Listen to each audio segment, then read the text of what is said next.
IND special में आपका स्वागत है। मैं हूं मनोज सैनी। यूं तो हम इस आईएनडी स्पेशल में कुछ खबरों पर बात करते हैं, लेकिन आज हम बात करेंगे कोरोना पर।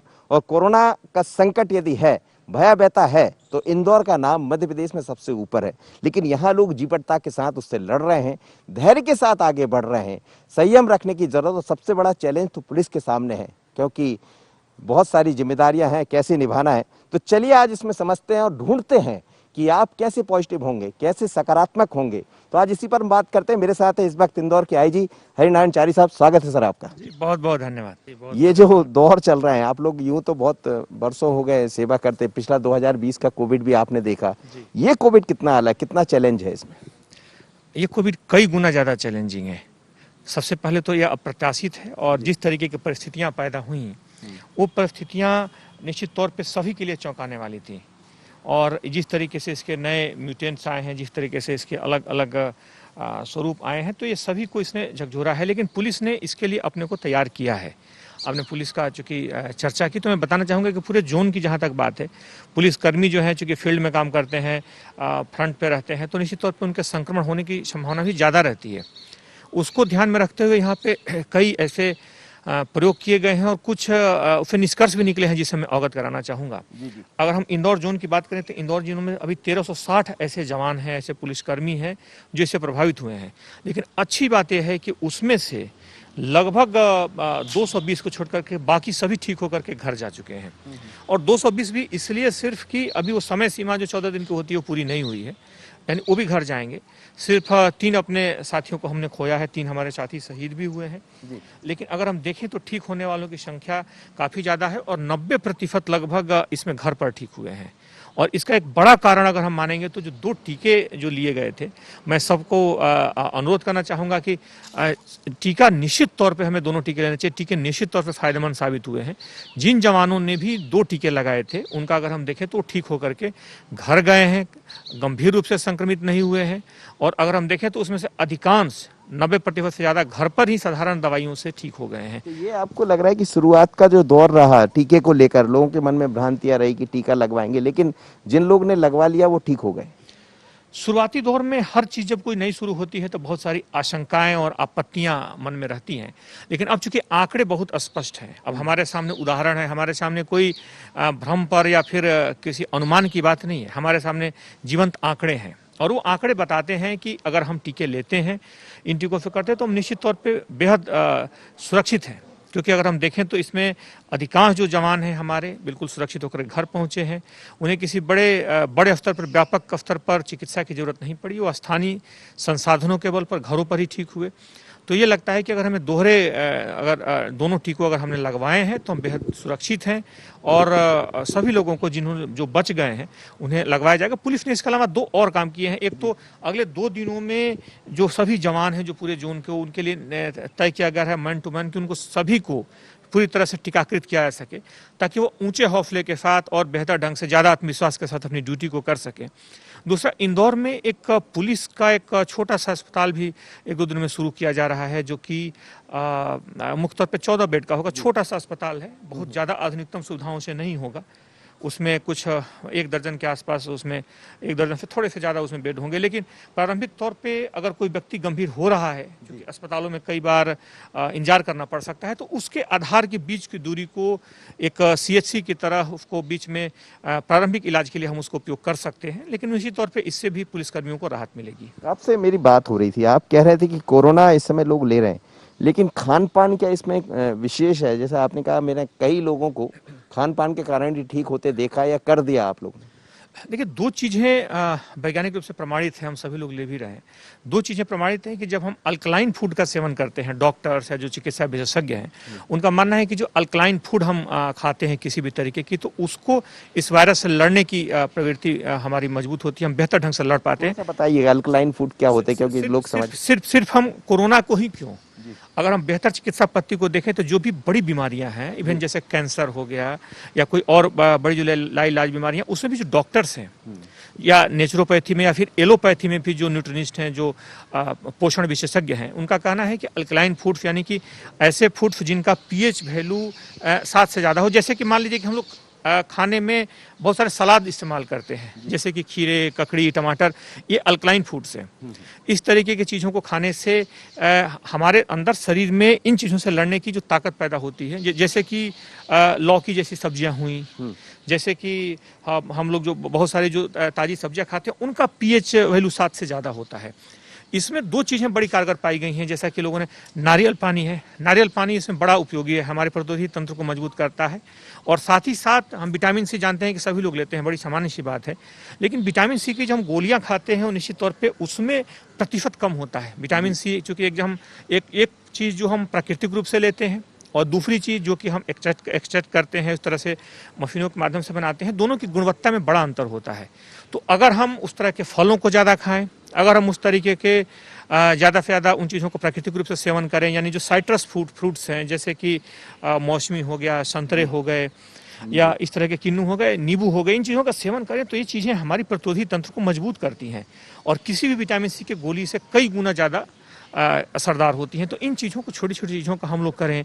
इसमें पाया गया है कि जो काढ़े होते हैं उसमें अगर हल्दी बहुत अच्छा एंटीबायोटिक है, हल्दी का अगर हम कुछ चीज़ों के साथ सेवन करें तो दालचीनी वगैरह के साथ तो काफ़ी फायदेमंद है। तो जवानों ने इन चीज़ों का भी जगह जगह पे दिया गया है, उन चीज़ों का भी लिया है और साथ ही साथ टीके का भी एक बड़ा असर रहा है। तो हमारे जवान जो हैं इसके प्रति जागरूक हैं। ये सही है कि चूँकि ड्यूटी पर होने के कारण बड़ी संख्या में प्रभावित हुए हैं, लेकिन प्रभावित होने के बाद भी मैं कहना चाहूँगा कि उसमें से ज़्यादा लोग बेहतर ढंग से उससे उबर करके शीघ्र ही अपनी ड्यूटी पर शीघ्र ही आ गए हैं।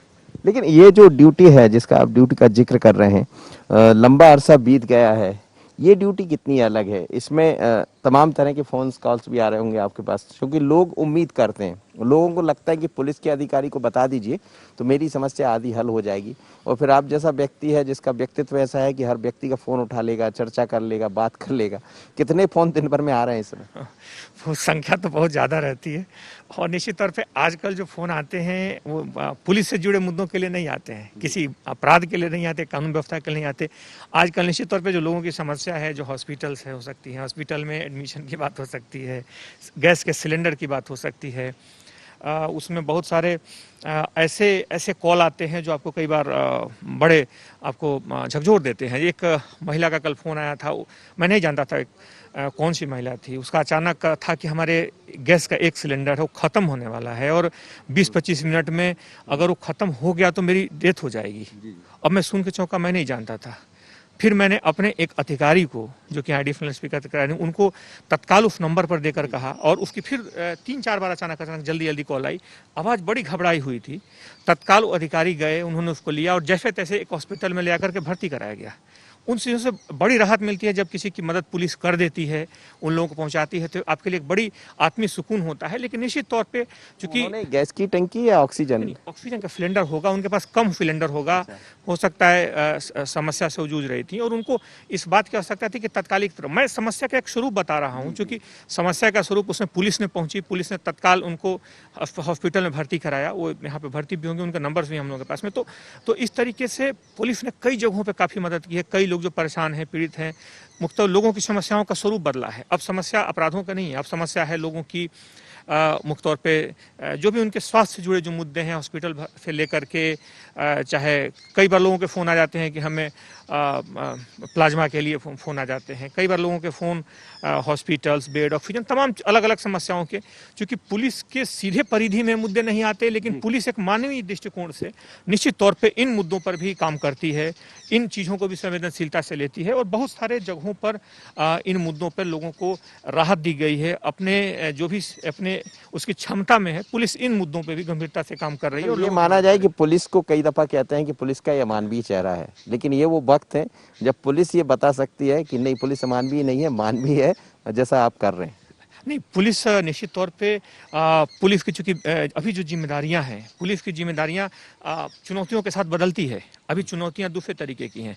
इस तरह की जितने लोग भी होंगे इस पृथ्वी पर, दावा है कि उन्होंने जीवन में इस तरह की युद्धकालीन विभीषिका भी इस तरह की नहीं होती है।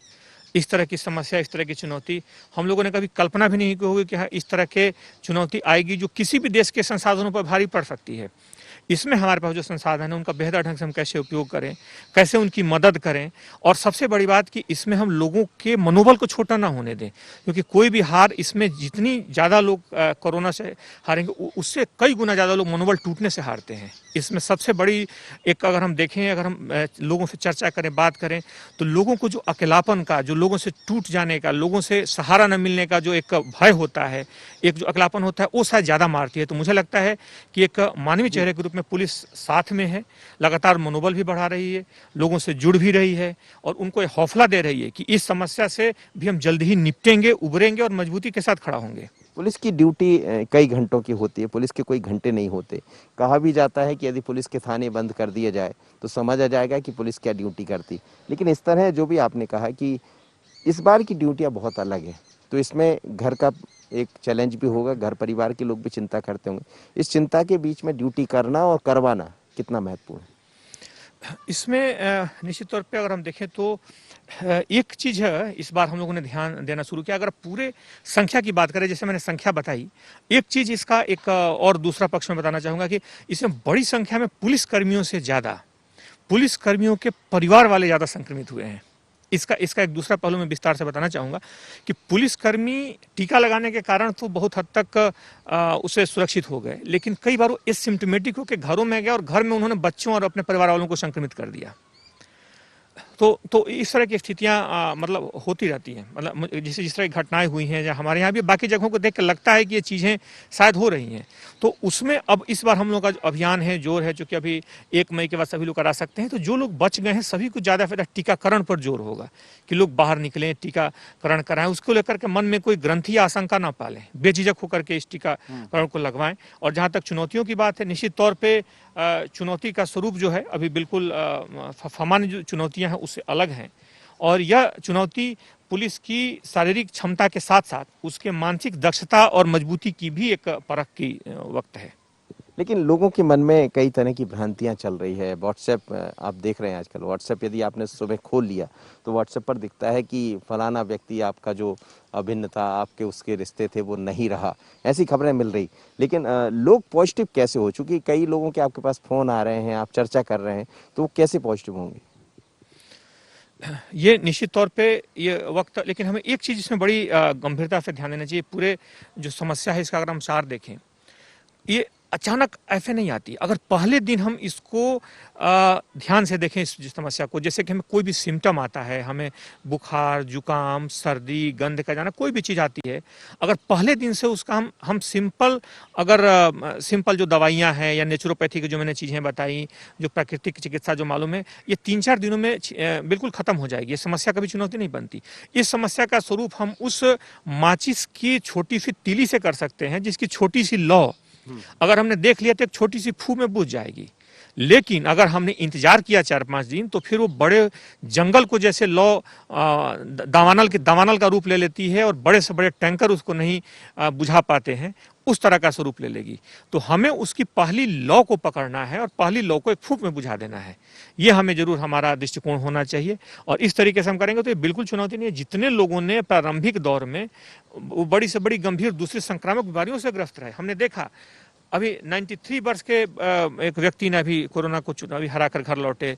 100 वर्ष, 125, 105-6 वर्ष तक के भी हम लोगों ने अखबारों में पढ़े कि लोगों ने हा के गए। ये वो लोग थे जो पहले लक्षण पर ही सक्रिय हुए, उन्होंने सही इलाज किया और अगले 5-7-10 दिनों में घर गए।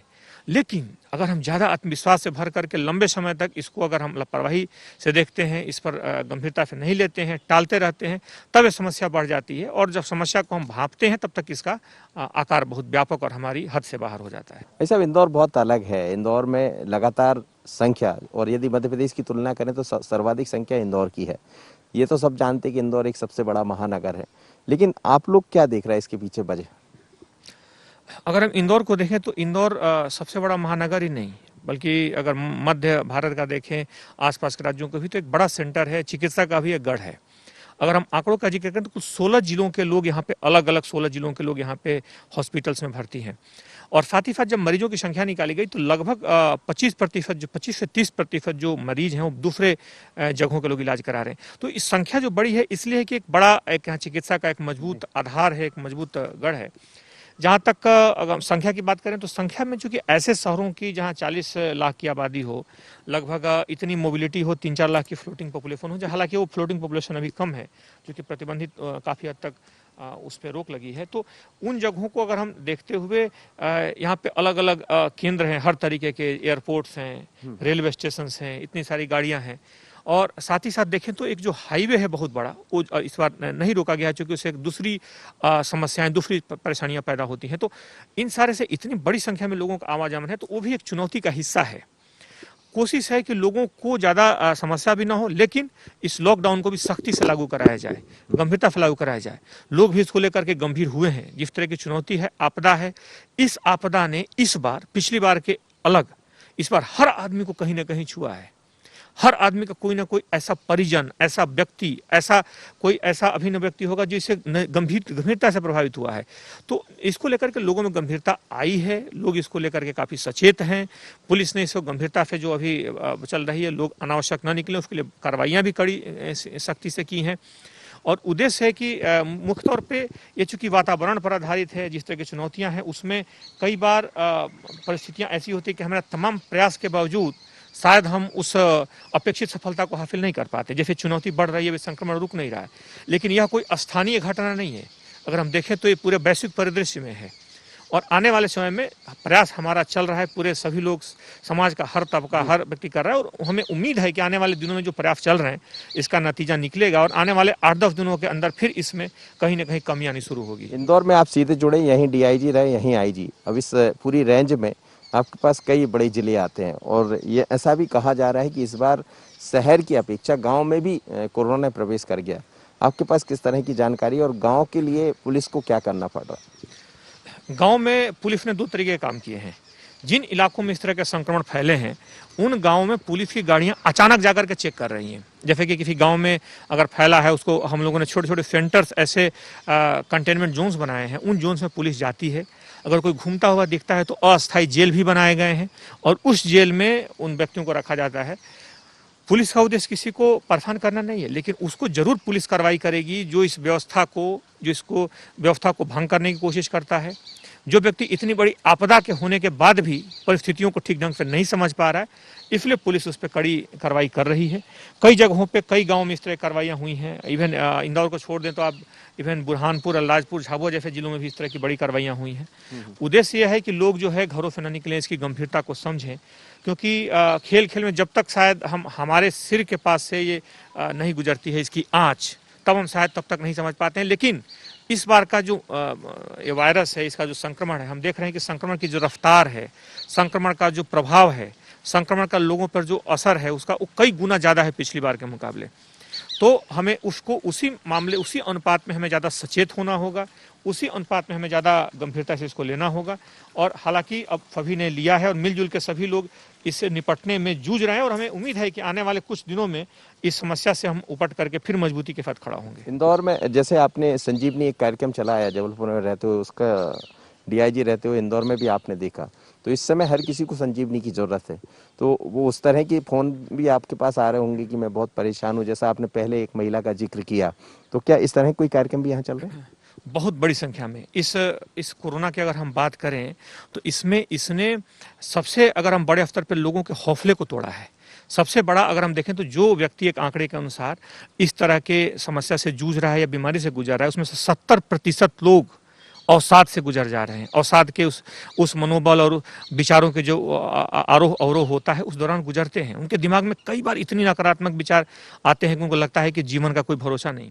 हम देखते हैं कि अगर हम सोशल मीडिया और व्हाट्सएप का जो भी अगर खोलते हैं, तो ऐसे विचारों का विस्फोट है, ऐसे घटनाओं का, ऐसी सूचनाओं का विस्फोट है, और व्यक्ति तुरंत देखते देखते वो डिप्रेशन में आ जाता है, उन चीज़ों से अपने को जोड़ लेता है। ऐसे में आवश्यक है कि ऐसा नहीं है।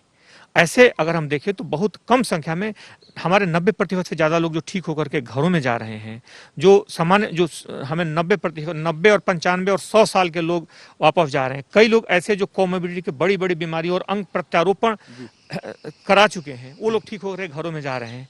उनकी कहानियां हम तक नहीं पहुंच पा रही हैं।